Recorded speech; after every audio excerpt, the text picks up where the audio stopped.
teórica de manera virtual, utilizando este medio de comunicación como es el Classroom, ¿no es cierto? Por ello les agradezco por comprenderme. Luego, saben bien ya ustedes, la materia está comprendida en dos partes, una es la teoría y otra es el laboratorio. El laboratorio, ya saben, tienen que inscribirse en el departamento de eléctrica en los grupos que ustedes deseen y recién van a convocar para esas inscripciones, hay que estar atentos. Y en cada grupo que ustedes se inscriban, pues el profesor de ese grupo, pues les va a avisar el desarrollo de la materia, la forma, etcétera. Y por tanto, una vez que termine el semestre, pues ellos me van a mandar a sus calificaciones para que yo pueda promediarlo. ¿Verdad? Ese es el mecanismo, ya saben ustedes. Luego, la parte teórica también, en la parte virtual que hicimos el semestre anterior, va a tener características muy similares también. Probablemente todos ustedes, o en su gran mayoría, al llevar máquinas de corriente continua, pues entonces ya conocen, ¿no? Entonces, el procedimiento va a ser el mismo. Vamos a explicar cada uno de los capítulos teóricos y asimismo se los voy a colocar en el archivo. También vamos a hacer algunos problemitas mediante comunicación virtual, pero también vamos a hacer una que otra clase de carácter presencial. Yo les voy a avisar y sobre todo para poder resolver problemas de la materia, ¿de acuerdo? Respecto a los exámenes, primer parcial, 50% de avance de la materia, el segundo 50% ya es el segundo parcial y un tercer examen que es el examen final. Eso es todo lo que se tiene que dar. Pero para poder practicar, voy a dejar a iniciativa de ustedes. En el texto tenemos una serie de problemitas propuestos en cada uno de los capítulos, por lo que ustedes pueden por iniciativa propia resolver y si tienen algunas inconvenientes, dudas sobre esos problemitas, pues no duden en escribirme en el chat, ¿no es cierto? El chat de nuestra materia lo constituimos todos nosotros, conformando un grupo, ¿no es cierto? Un grupo de chat. Ahí pueden escribirme a mí, a su compañero, a quien deseen del grupo, para poderse comunicar, para poder adjuntar archivos. Es realmente muy interesante. ¿De acuerdo? Y ese es el medio por el cual vamos a comunicarnos todo el tiempo. Ya, por favor.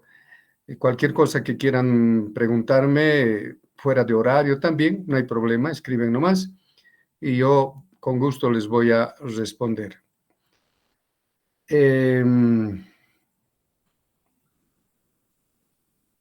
Bueno, este mecanismo de comunicación es muy interesante, muy versátil, se puede saber muchas cosas, también se puede explicar de mejor manera que quizás de la forma presencial que lo hacíamos, al menos considero yo que es mejor. El único inconveniente de este medio es que no les estoy viendo a ustedes en qué situación están atendiéndome la materia, pero voy a suponer que todos ustedes tienen todo el interés de aprender y por lo tanto van a estar atentos a las explicaciones que yo les haga de cada uno de estos temas y también la flexibilidad de que pueden preguntarme mediante abriendo el micrófono o pueden levantar la mano. Aquí en la pantalla hay una manito que ustedes apretan y es levantar la mano y yo les puedo atender a su curiosidad, a su petición, no hay problema. Y por último, también en esta clase de Meet que estamos en este momento, a la derecha, en un recuadrito pequeño, ahí está el chat de la clase teórica. Ahí también pueden escribir, ¿no? Pero esto lo que escriben simplemente se queda por el tiempo que pasamos la clase. Después ya queda eliminado, ¿no es cierto? Entonces, también si no quieren hablar, pueden escribir ahí y yo lo leo y les voy a responder. Esa va a ser la forma de llevar la teoría, ¿de acuerdo? Entonces, no hay mucho más que decir sobre la materia, sobre el contenido. El tema es máquinas eléctricas asíncronas de corriente alterna. Estas, bueno, todo este tipo de máquinas prácticamente ha copado el mercado mundial en un casi 93% de todas las máquinas eléctricas, ¿no? Es porque es de gran utilización industrial, comercial, domiciliar, para todo fin. Y tiene muchas aptitudes, y más aún con el acompañamiento de lo que está produciéndose en la electrónica de potencia. Estas máquinas se están convirtiendo en mucho más versátiles todavía de lo que son. Entonces, es importante y fundamental para ustedes aprenderlo de buena manera, porque les va a servir de gran importancia para el desarrollo de su formación, para la aplicación, y considérenlo ya esta materia como una materia que termina el área de las máquinas, ¿no es cierto? De modo que nosotros vamos a hacer todo el estudio de la teoría, la aplicación para resolver problemas, criterios para el diseño y dimensionamiento de estas máquinas y fundamentalmente estudios para la operación, que es lo que más se requiere en el ámbito del mantenimiento y operación de máquinas, ¿no es cierto?, en todas las industrias. Entonces siempre lo van a tener en todo tipo de industrias y por tanto es importante. Nos vamos a concentrar exclusivamente a la máquina, ¿no es cierto? Aquello que signifique la forma de montarlo, conectarlo en una instalación eléctrica, es un tema que lo van a ver en una materia más adelante. No recuerdo si es taller eléctrico o mantenimiento eléctrico. Es allí donde van a poder ver. Ya, eso es todo lo que podríamos decir en este momento, pero a lo largo de las clases, pues si tuviesen alguna pregunta, alguna duda, pues vamos a seguir aclarando, ¿de acuerdo? Bien, otra cosita que me gustaría consultarles es lo siguiente. Debido a que estoy pasando entonces estas clases virtuales, yo quisiera pedirles un favor. ¿Será posible que podríamos hacer la clase teórica el día lunes a las 11:15, a 12:45? Es un nuevo horario que les estoy proponiendo. Y la segunda clase sería miércoles, como hoy, en el mismo horario, ¿no es cierto? 11:15, 12:45. Son las dos clases teóricas por semana que debemos llevar adelante en el desarrollo de la materia. Y entonces, me gustaría que puedan darme su opinión sobre esta posibilidad de hacerlo el lunes a las 11:15. Fabio, por ejemplo, dice que le genera choque en una materia.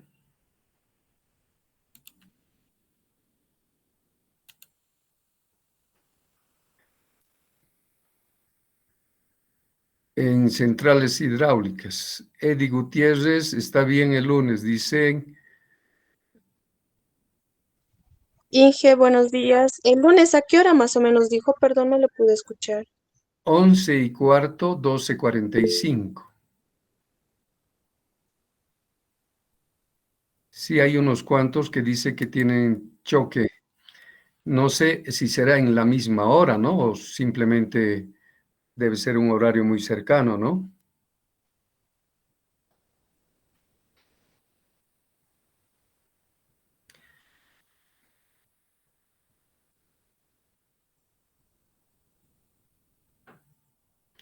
Bueno, hay algunos que sí les genera choque, ¿no?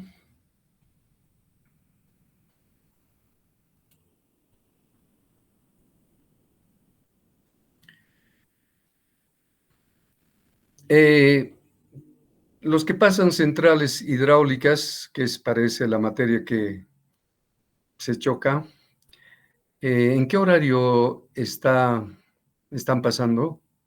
Por favor, ¿alguien me puede avisar?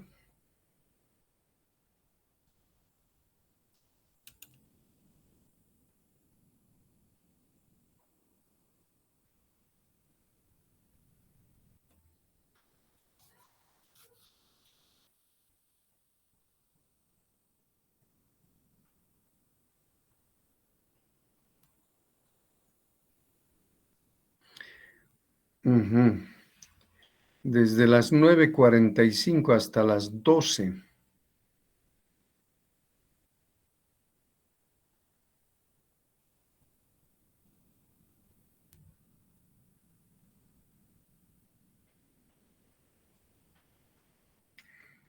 Claro, es bastante.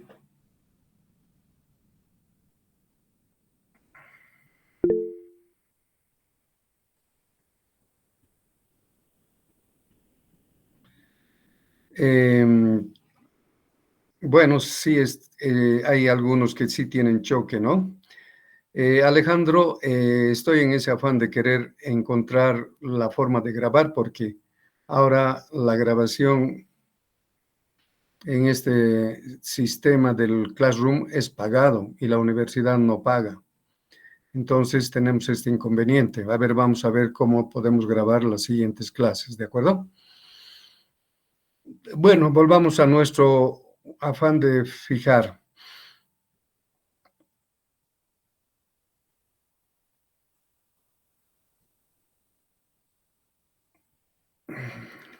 Aquí hay una propuesta de Fabio que parece interesante. Podría ser de 12:45 a 14:15, dice. Y les planteo eso, me parece bien, yo no tengo ningún problema de 12:45 a 14:15 en el día lunes. ¿Les parece?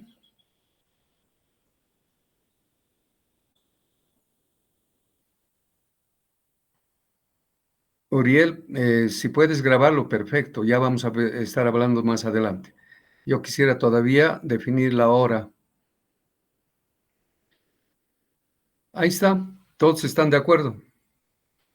Entonces, oficialmente quedaremos el lunes a las 12:45 a 14:15, 2 periodos, ¿no es cierto? En una clase virtual también. Y el día miércoles, como hoy día, y ese sería el horario oficial de nuestra materia, ¿de acuerdo? Perfecto, les agradezco. Entonces quedamos de esa manera.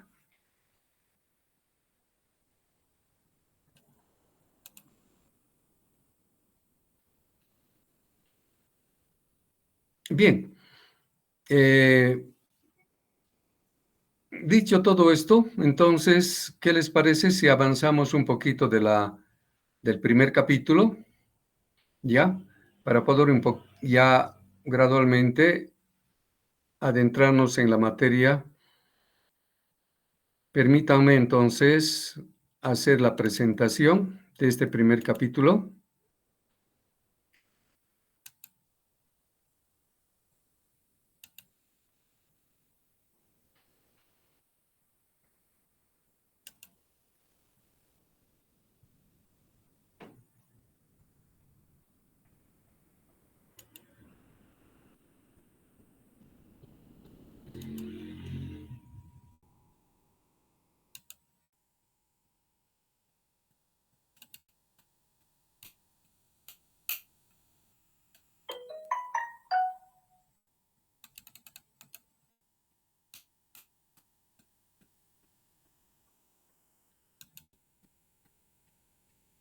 Bien, a ver, aquí está el tema del capítulo 1, pero me gustaría que me puedan, alguien abriendo micrófono, decirme cómo se llega a ver.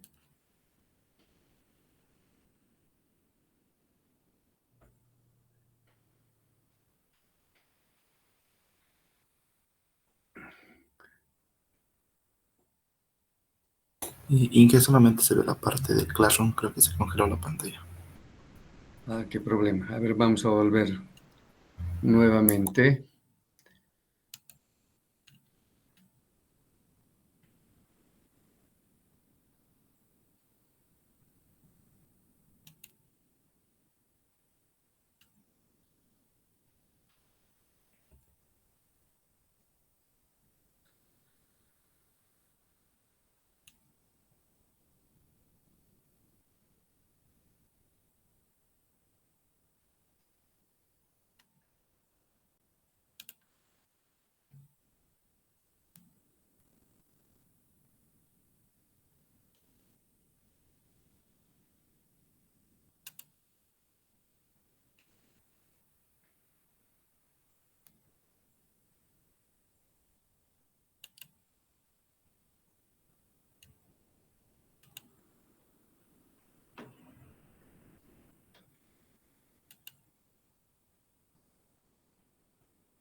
Ahora, ¿qué tal cómo se ve la imagen? Se ve todo bien, Inge. Ah, ya. Perfecto. Entonces se ve el apunte de la materia, ¿verdad? Sí, todo bien, Inge. Ya, gracias, muy amable. Bien, empecemos entonces a revisar el capítulo 1 para poder ya empezar a enfocarnos en lo más nutrido, digamos, que va a tener nuestra materia, ¿no? Este es un capítulo muy importante porque es la base del cual toda la teoría que vamos a estudiar se sustenta y se llama campo magnético giratorio. Bueno, ¿qué es lo que vamos a ver en este capítulo? Es que la máquina eléctrica en su forma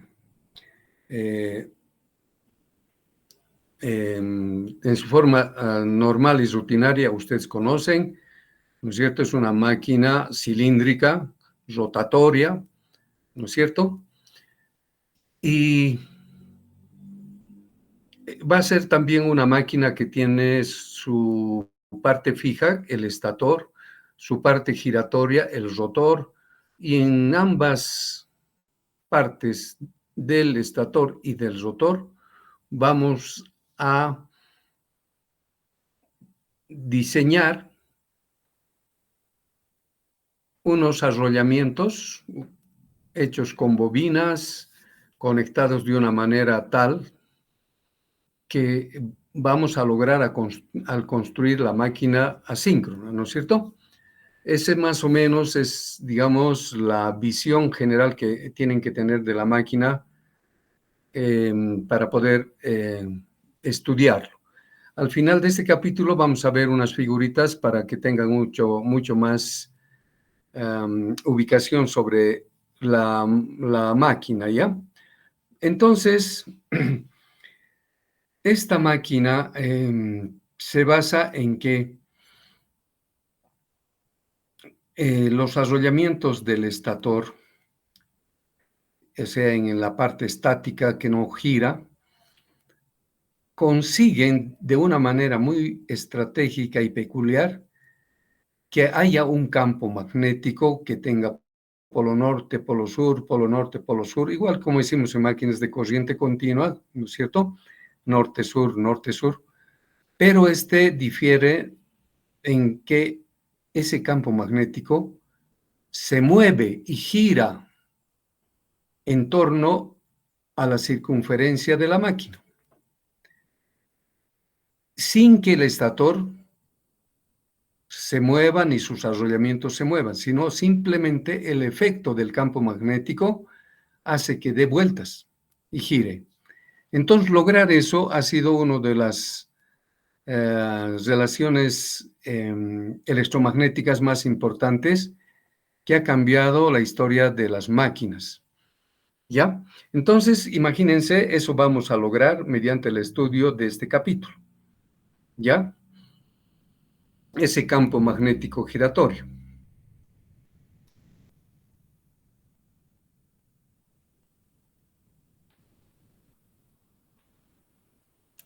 Aquí tenemos el dibujito, visto desde el lado axial, del lado del eje, a la máquina en su forma más simple, ¿no? Una máquina en el que, como les dije, tiene toda esta parte, este cilindro hueco, pero macizo, es el estator. Luego, en la parte central está el rotor, que es el elemento rotante. Y la separación entre el rotor y el estator, hay un espacio de aire, que aquí lo he hecho un poquito grande, para que ustedes puedan darse cuenta, es la zona del entrehierro. Entonces, de alguna manera, cuando pongamos arrollamientos y bobinas en el estator, estas van a generar un campo magnético, como aquí lo estoy mostrando, ¿no es cierto? Con líneas rojas, con líneas rojas. Esta configuración es la que normalmente vamos a conseguir, ¿no es cierto?, de ese campo magnético. Fíjense, los polos principales, polo norte, no son salientes, sino son polos que se manifiestan en el estator de la máquina. Por ejemplo, acá tenemos un polo norte con líneas que pasan al entrehierro, pasan el rotor y van hasta este otro lado. Y en este otro lado tenemos el polo sur, que de todas maneras tampoco no tiene polos salientes, es simplemente obtenido por la configuración de las líneas, ¿no es cierto? Polo norte, polo sur. Y es así como está la configuración. Y estas líneas rojas pues van a empezar a girar a la izquierda o a la derecha, según veamos en el estudio cómo se logra, ¿no? Entonces, este va a ser ese campo magnético giratorio, el que vamos a estudiar. Aquí estamos viendo un polo norte y un polo sur. Es simplemente una máquina con dos polos, ¿no es cierto? O sea, un par de polos. Es una máquina simple. Pero normalmente las máquinas tienen más polos. Y eso vamos a ver adelante y de manera gradual, ¿de acuerdo? Está claro que es su ubicación, ¿no es cierto? ¿O tienen alguna duda?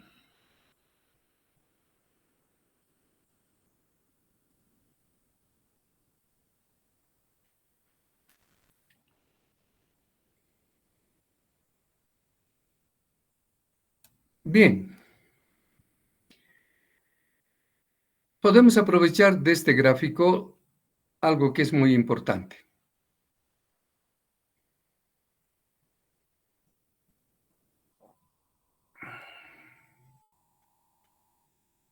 Fíjense, si así va a ser la configuración de las líneas de campo magnético, en este caso de una máquina simple, y si nos fijamos en la zona del entrehierro y en la parte superior, evidentemente hay un espacio de aire por el que atraviesa las líneas de campo magnético. Recuerdan que el espacio de aire tiene que ser el mínimo posible, porque el aire genera una reluctancia muy alta. O sea, es un una resistencia magnética que no deja pasar las líneas de campo magnético, y para eso hay que buscar una fuerza magnetomotriz fuerte que haga atravesar, ¿no es cierto? Entonces, cuanto más abierto es el entrehierro, más dificultoso es hacer atravesar las líneas de campo magnético. Por lo tanto, hay que buscar el entrehierro más pequeño posible que permita simplemente que no se choquen cuando gire el rotor, ¿no es cierto? Ese es el límite, digamos, para poder hacer el entrehierro. Entonces, en esta zona del entrehierro, resulta que también nos interesa saber cómo es el campo magnético. Y podríamos averiguar ese campo magnético para los distintos puntos del contorno que hay en el rotor. Ese campo magnético que está en el contorno del rotor, entrando o saliendo del entrehierro, se conoce como el campo magnético del entrehierro. Y ese campo magnético es el que más nos interesa para los fines de nuestro estudio. Por lo tanto, es ahí donde tenemos que enfocarnos ya para ver el campo magnético giratorio. En los otros lugares donde está el campo magnético no nos interesa de sobremanera, simplemente para fines del cálculo magnético, nada más. En cambio, este del entrehierro es el que más necesitamos.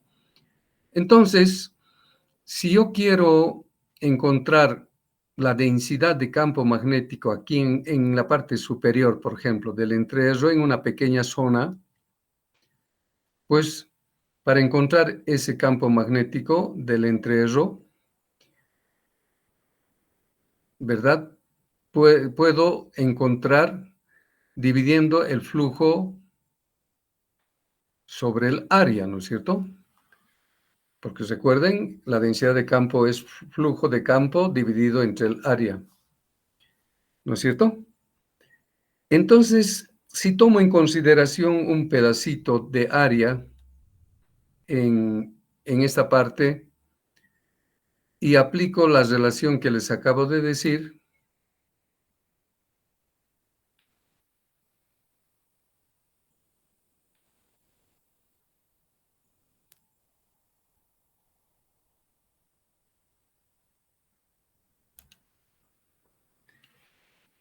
en ese lugar también puedo encontrar la caída magnetomotriz en el entrehierro, en el espacio de aire, y puedo encontrar esa caída magnetomotriz si sé cuánto es el flujo en esa zona y cuánto es la reluctancia magnética, ¿no es cierto? La reluctancia.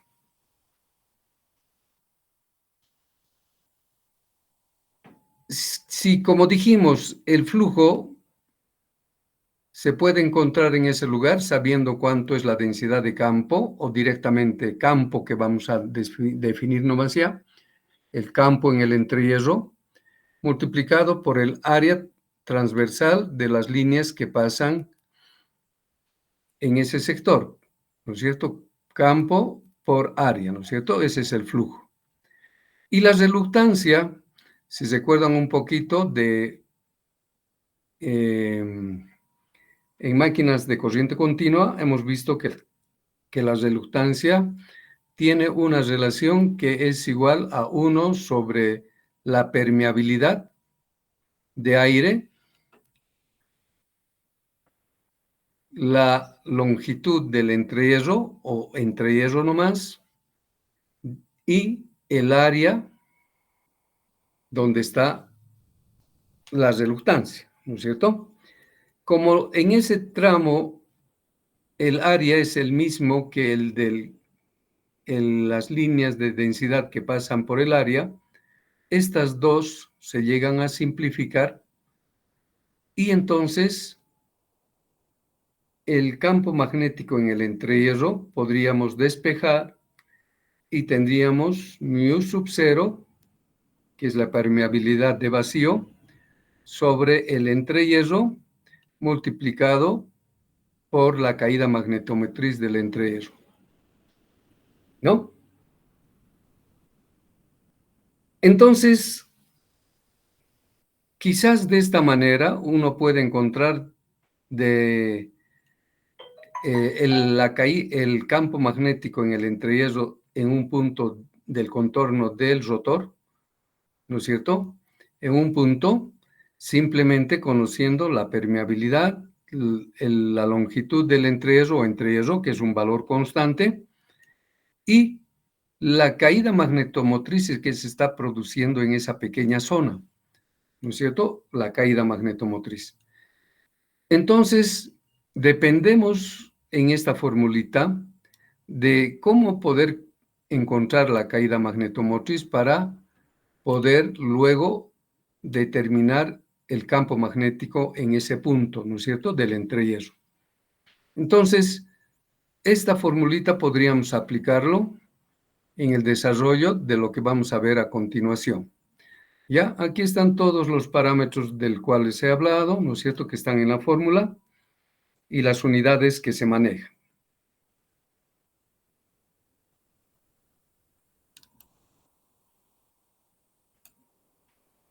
Entonces, esa relación de campo magnético en el entrehierro, como pueden ver, debido a que μ sub 0 y la longitud del entrehierro son valores fijos, es un valor constante y depende entonces el campo de la caída magnetomotriz del entrehierro, y la relación es proporcional, ¿no es cierto?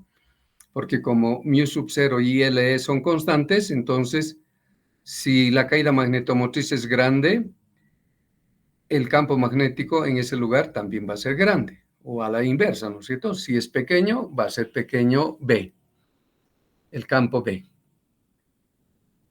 Entonces, con esa relación, podríamos empezar a estudiar en términos de la caída magnetomotriz, o sea, buscar primero la caída magnetomotriz en todas las zonas del entrehierro y luego pues lo podemos convertir a términos de campo magnético B, simplemente afectando por μ sub 0 sobre LE, ¿no es cierto? Como dice la formulita. Entonces, pongámonos a trabajar para encontrar la caída magnetomotriz en el contorno del rotor, ¿no es cierto? Y empezaremos haciendo un estudio de determinar la caída magnetomotriz del entrehierro en cualquier parte del contorno del rotor cuando en el estator ponemos una bobina nada más. Y lo podemos hacer de esta manera.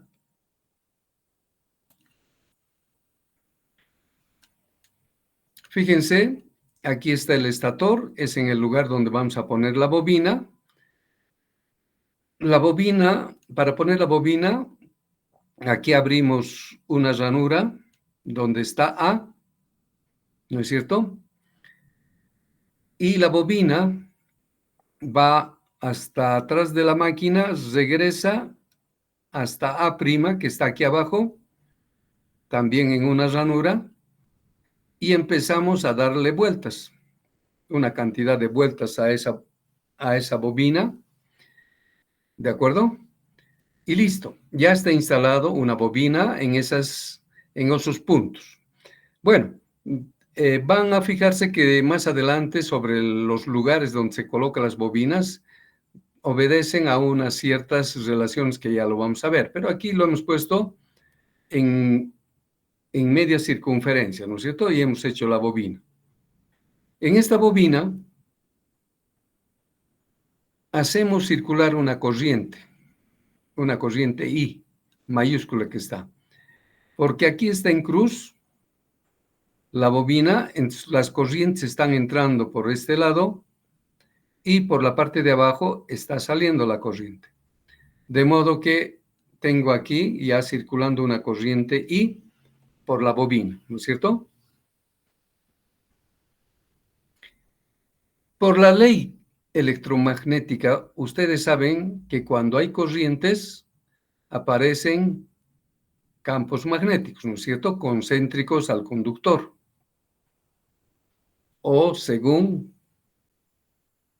las propiedades que pueda tener el material de fierro que puede estar circundante donde está el campo magnético. Entonces, fíjense, si nosotros consideramos esta parte de la bobina nada más, donde la bobina A, donde está entrando la corriente, entonces podemos aplicar para encontrar la configuración del campo,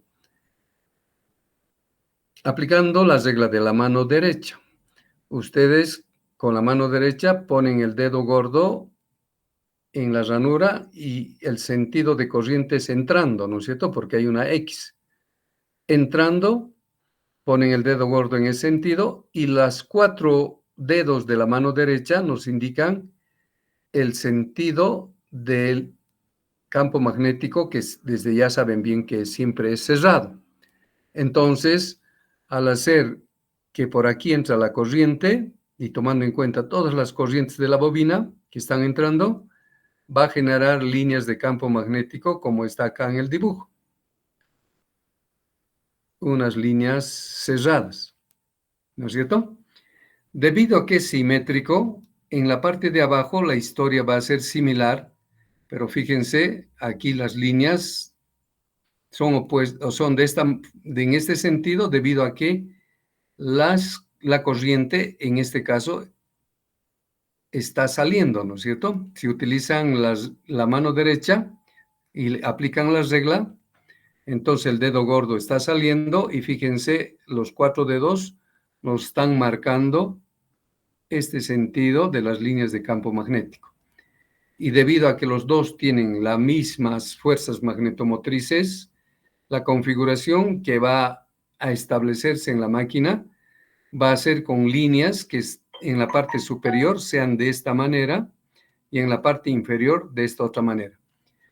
Aquí les he mostrado simplemente el trazo de las líneas magnéticas de un solo trazo, ¿no es cierto? De un hito. Obviamente, en la máquina hay miles de líneas de campo magnético según esté constituido la conformación de la bobina y las corrientes, ¿verdad? Entonces yo he hecho solamente un hito para que ustedes puedan apreciar el dibujo de mejor manera. ¿Estamos de acuerdo?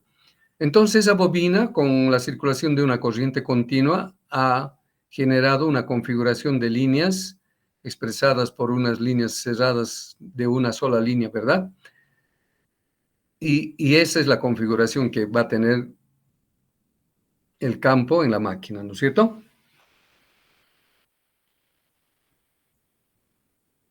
Bien, entonces, fíjense, estas líneas de la parte superior llegan hasta la parte media y se entran, y de la parte inferior también vienen por aquí abajo, suben y por la parte media se entra. Entonces, aquí, como pueden ver, está formándose el polo norte, porque son líneas que están entrando del estator hacia el entrehierro, polo norte. Y las líneas que están en este sector, que están yendo del entrehierro al estator, obviamente son polo sur. Y por lo tanto hemos construido una máquina que tiene un campo magnético de un par de polos, un norte y un sur, ¿no es cierto? Ahora, estas líneas quedan ahí mientras la corriente continua es la misma.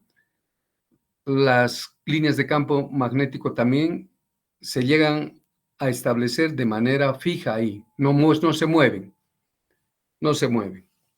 Pero ya aparece ese campo magnético con la configuración que les estoy explicando. ¿De acuerdo? Si graficamos, ya la densidad de campo magnético, o perdón, la caída magnetomotriz, porque estamos buscando la caída magnetomotriz del entrehierro, entonces tendríamos que buscar la caída magnetomotriz del entrehierro en todo el contorno del rotor para ver cómo se comporta. Y esa caída magnetomotriz nos va a dar el campo magnético, como ya vimos en el anterior relación que hemos obtenido. Entonces, dándome esta referencia, esta flechita, digo, este es mi punto de observación a la máquina y lo considero como el punto 0 grados, y a medida que vea el avance de los ángulos desde el centro, lo voy a llamar delta, como habíamos hecho en continua, ¿no es cierto? Delta sería el ángulo de ubicación a lo largo del rotor, ¿no es cierto? Partimos de acá 0, llegamos acá 90, aquí llegamos 180, 270 y terminamos en 360, una vuelta entera, ¿no es cierto? Entonces, en todo ese contorno quiero saber cómo es la caída magnetomotriz. Y para eso, pues, puedo aplicar el siguiente criterio de solución.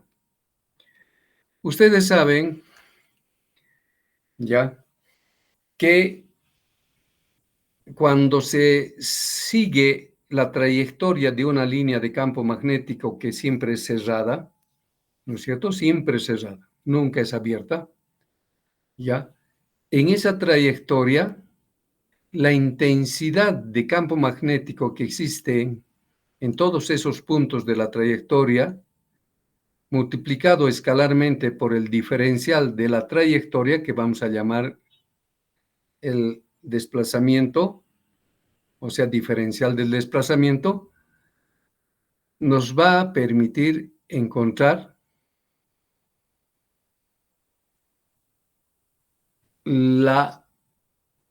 toda la caída magnetomotriz que se produce a lo largo de este desplazamiento. Como este desplazamiento va por todas las partes de la máquina, entonces la integración es una integración cerrada, ¿no es cierto? Y esto, como sabemos por la ley de corrientes totales, en el interior de esta trayectoria, el resultado siempre nos va a dar el número total de corrientes que hay adentro. Y como pueden ver, en cada trayectoria la corriente es I, y en el contorno, ¿no es cierto?, está todo esto, pero la corriente no es una sola espira, sino varias vueltas. Entonces hay que afectar por NB para poder encontrar la corriente total, ¿no es cierto? Si lo vemos un poquito aquí arriba, si agarramos, por ejemplo, esta trayectoria de arriba, este es nuestro diferencial de trayectoria que vamos a hacerlo a lo largo de todo esto, integral cerrada, y nos va a dar la caída magnetomotriz de toda la trayectoria. Caída magnetomotriz de toda la trayectoria. Y eso es igual a la corriente total que abraza esa trayectoria. Y la que abraza en medio está esta corriente. Y como este tiene NB, es NB por I. ¿De acuerdo? Eso es lo que hemos calculado. Esto que estamos haciendo aquí arriba también es lo mismo abajo. No hay necesidad de hacer para abajo, ¿no es cierto? Solamente en este lazo, en esta trayectoria. Bien, como esta trayectoria tiene zonas muy definidas, ¿no es cierto? Como pueden ver aquí, si empezamos desde acá, todo este tramo es en la parte del estator. Luego, en este tramo es el entrehierro. En este tramo es del rotor, material del rotor. Aquí en este otro tramo otra vez el entrehierro. Y habríamos hecho todo el trazo cerrado, ¿no es cierto? Entonces, si aplicáramos esa integración, podríamos determinar que en toda esa trayectoria hay intensidades de campos que necesitan ser identificados. Por ejemplo, aquí me interesa saber la intensidad que tiene el entrehierro, el estator, y lo voy a expresar por H mayúscula y E mayúscula. En este otro tramo tengo ya la intensidad en la zona del entrehierro y lo voy a expresar por H y E minúscula. Sigo, acá tengo del rotor H sub R, aquí otra vez HE, la del entrehierro, y de esa manera tengo desdoblado la intensidad del estator, del entrehierro y del rotor. Y lo mismo también puedo identificar su longitud del camino magnético. Si todo esto considero la longitud del camino magnético y le llamo LE mayúscula,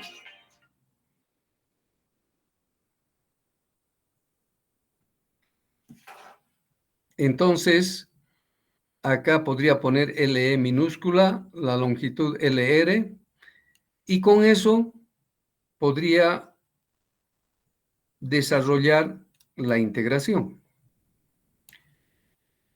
Si lo hago entonces por esas partes que he hecho, esta integración estaría siendo igual por la intensidad del estator por la longitud del entrehierro, la intensidad del entrehierro por la longitud del entrehierro, más la intensidad del rotor por la longitud del rotor, y por último, por segunda vez, la intensidad del entrehierro por la longitud del entrehierro. Y todo esto es la integración cerrada, ¿no es cierto? Hemos hecho en 4 partes. Y esto sigue siendo, obviamente, el número de vueltas que tiene la bobina por la corriente continua que está circulando por las bobinas.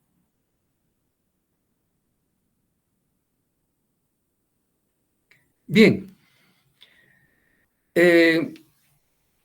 Estas máquinas van a utilizar en el estator y el rotor un material que tiene muy buena permeabilidad, ¿no es cierto? El acero, el hierro que se va a utilizar, ya tiene una buena permeabilidad magnética y por lo tanto esa permeabilidad hasta se puede decir que va a ser tan alta que llega a ser de un valor muy grande, de modo que cuando esta permeabilidad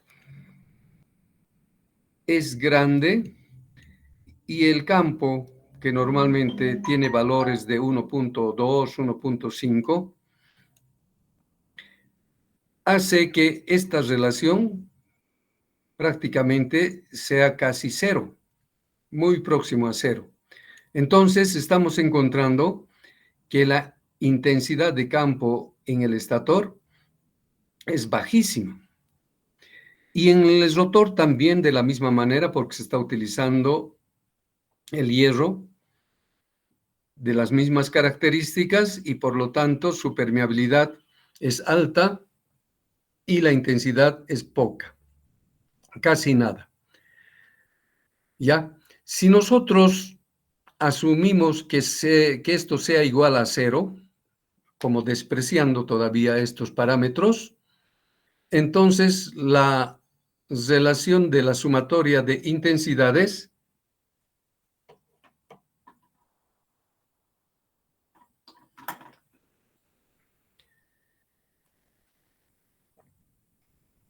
va a reducirse a esto, ¿no es cierto? Fíjense, estamos considerando que esta HE mayúscula del estator es 0 y del rotor es 0, por lo tanto quedarían simplemente las del entrehierro, ¿no es cierto? En la relación, y por tanto la relación sería 2 veces la intensidad del entrehierro por la longitud del entrehierro, y eso es igual a NB por I. NB por I, como ustedes saben, es la fuerza magnetomotriz que está desarrollando la bobina. Y HLE es la caída magnetomotriz en la zona del entrehierro. Por lo tanto, la relación podemos escribirla que toda la fuerza magnetomotriz que ha desarrollado la bobina ha sido consumido por el entrehierro en las 2 zonas que tiene el entrehierro. Por eso es 2 veces la caída magnetomotriz del entrehierro. ¿No es cierto? Entonces, de esta manera podríamos encontrar la caída magnetomotriz del entrehierro despejando, y entonces la caída del entrehierro sería la fuerza magnetomotriz que genera la bobina dividido entre 2. Y si queremos reemplazar la fuerza magnetomotriz por sus componentes NB por I, sería de esta manera. Y aquí tenemos una primera formulita para determinar la caída magnetomotriz de la máquina.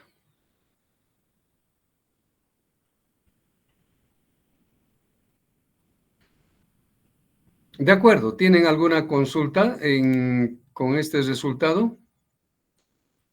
Ya, esta es una de las primeras formulitas entonces que vamos a utilizar para poder encontrar la caída magnetomotriz. Ya.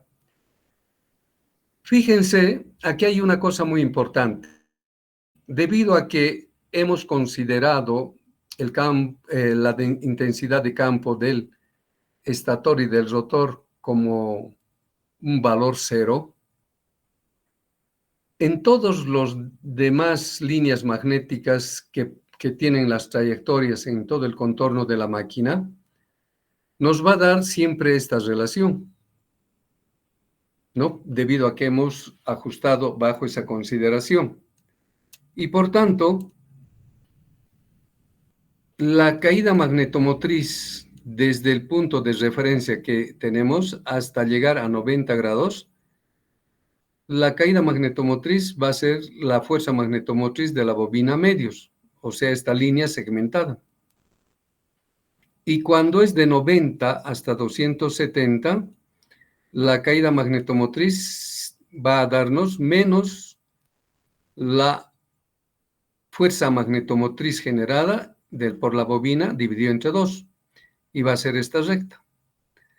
Y desde 270 a 360, nuevamente esta va a ser el valor de la fuerza magnetomotriz, de la caída magnetomotriz. Entonces, como ven, nos da una onda cuadrada.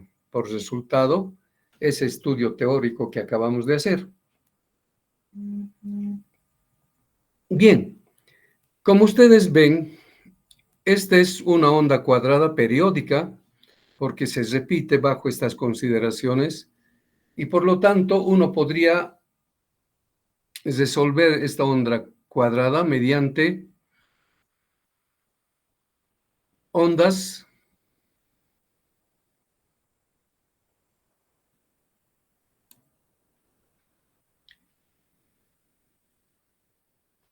de ondas armónicas, ¿no es cierto? Mediante armónicas. Y entonces, ustedes saben que siendo una onda de estas características periódicas, se puede resolver mediante armónicas de orden impar, ¿no es cierto? Primera armónica, tercera, quinta, etc. Y por ser periódica y par, estas armónicas se pueden resolver con funciones seno, o si quieren, funciones senoidales. Entonces, si encontramos la primera armónica de esta curva cuadrada, nos va a salir una curva senoidal de estas características, ¿no? Una curva senoidal. Esta es la primera armónica que se puede obtener de esa curva cuadrada. Luego, las siguientes, la tercera, la quinta, son armónicas ya de periodos mucho más cortos y de magnitudes muy pequeñas que no afectan grandemente al resultado, por lo que nos vamos a conformar simplemente con tomar en cuenta solo la primera armónica, que va a ser esta función senoidal, ¿no es cierto? Entonces, aquí ya estamos asumiendo que el campo magnético en el contorno del rotor, cuando varía desde 0 grados a 90, 180, 270 hasta 360, el comportamiento de la caída magnetomotriz tiene estos valores, ¿no es cierto? Y da una curva senoidal, ¿verdad? Entonces, esta curva senoidal ha de ser nuestro referente para poder encontrar la caída magnetomotriz, y asumimos que va a ser senoidal. Luego, siendo esta curva senoidal y en función de delta, se puede también encontrar en función de ángulo magnético. Recuerden que el ángulo magnético es siempre igual a pares de polos por delta. En este caso de nuestro dibujito, fíjense, los pares de polos es 1. Por lo tanto, el delta y el alfa son iguales, ¿no es cierto? Son iguales en cuanto a ángulo, ¿no es cierto? Coinciden. Pero cuando ya la máquina sea de otra cantidad de polos, pues ya no va, el alfa va a ser diferente. ¿De acuerdo? Entonces, quedamos en que la caída magnetomotriz es una onda senoidal y vamos a considerar esa primera armónica como la representación de la caída magnetomotriz a lo largo del contorno del rotor.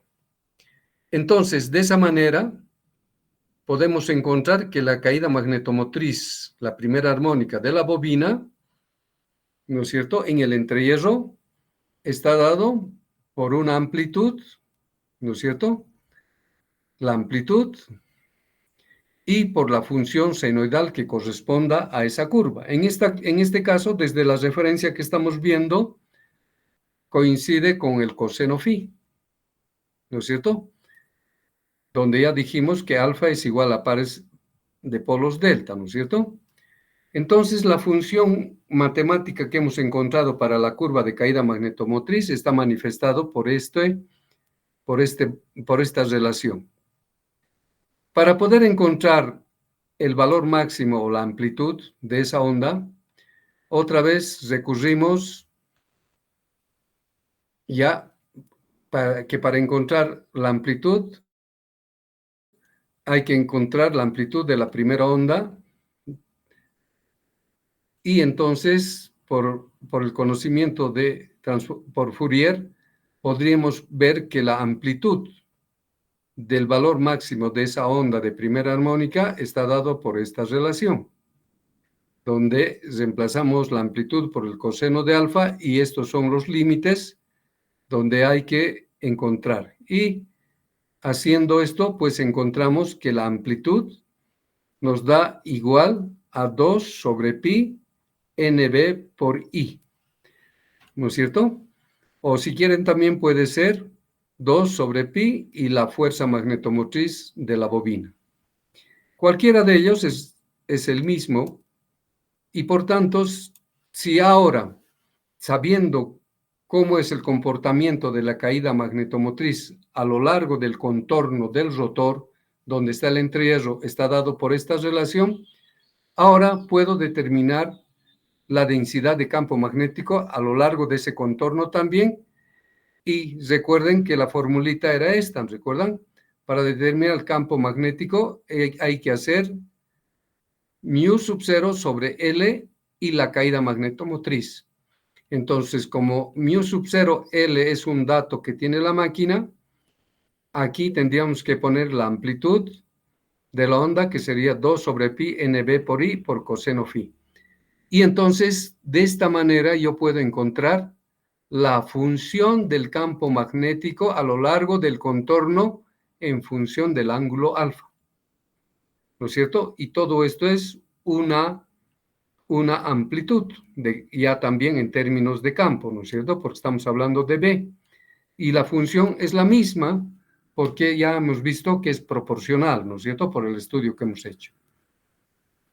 Entonces, fíjense, aquí hemos encontrado el campo magnético que se produce en el contorno del rotor, que es la zona del entrerro, y a partir de la referencia que nos hemos marcado, nos sale esta amplitud que no cambia nada, lo que sí, el coseno phi es porque hemos hecho desde esa referencia. Si hubiéramos hecho a partir de otra referencia, probablemente sea otra función senoidal, puede ser seno, pero no importa. Todo estamos haciendo desde un punto de referencia para expresar con precisión la función que corresponda, ¿de acuerdo? Y en este caso, pues, entonces, fíjense, el campo magnético en el contorno, a partir de esa referencia, también es otra función senoidal, matemáticamente. ¿Está claro? ¿Tienen alguna consulta? Entonces, esa bobinita genera este campo magnético y para poder encontrar ese valor del campo magnético, pues mu sub 0 hay que reemplazar por 4pi por 10 a la menos 7 porque esto es la permeabilidad del aire. L es la longitud del entrehierro. Hay que averiguar cuánto es el valor del entrehierro. Luego 2pi, 2 y pi son valores. NB hay que averiguar cuántas vueltas tiene la bobina. Y la corriente I es el valor de la corriente continua. Si es 5 amperes o 2 amperes, eso hay que reemplazar.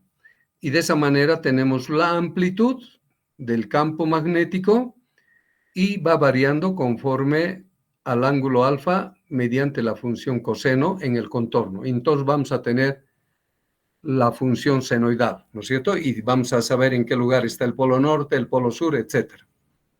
¿Estamos de acuerdo? Es así como tenemos que desarrollar.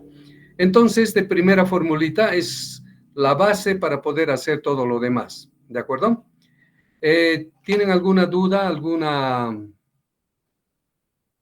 complementación, aclaración?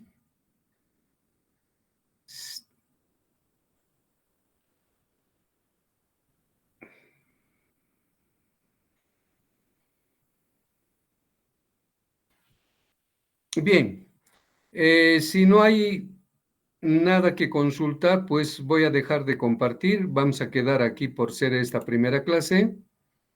¿De acuerdo?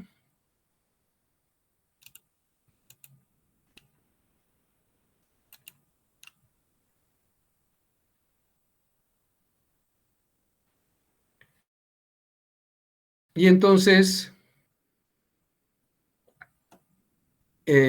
vamos a desarrollar de esa manera el texto de la materia explicando. Y ustedes, si gustan, pueden preguntarme en el momento que consideren necesario y yo les voy a tratar de aclarar, ¿no? De todas maneras, yo estoy poniendo todo este archivo en el portal de Classroom, ahí está. Pueden verificar, revisarlo nuevamente y cuando retomemos el tema la próxima clase, pues tengan una idea de lo que estamos haciendo. ¿De acuerdo? Bien, jóvenes, entonces quedaremos acá.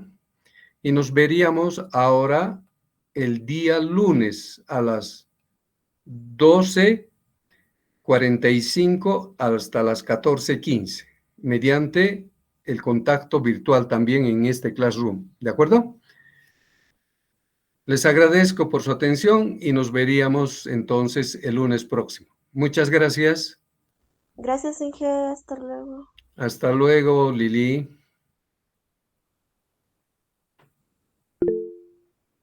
Hasta luego. Nicole, dime. Inge, buenas tardes.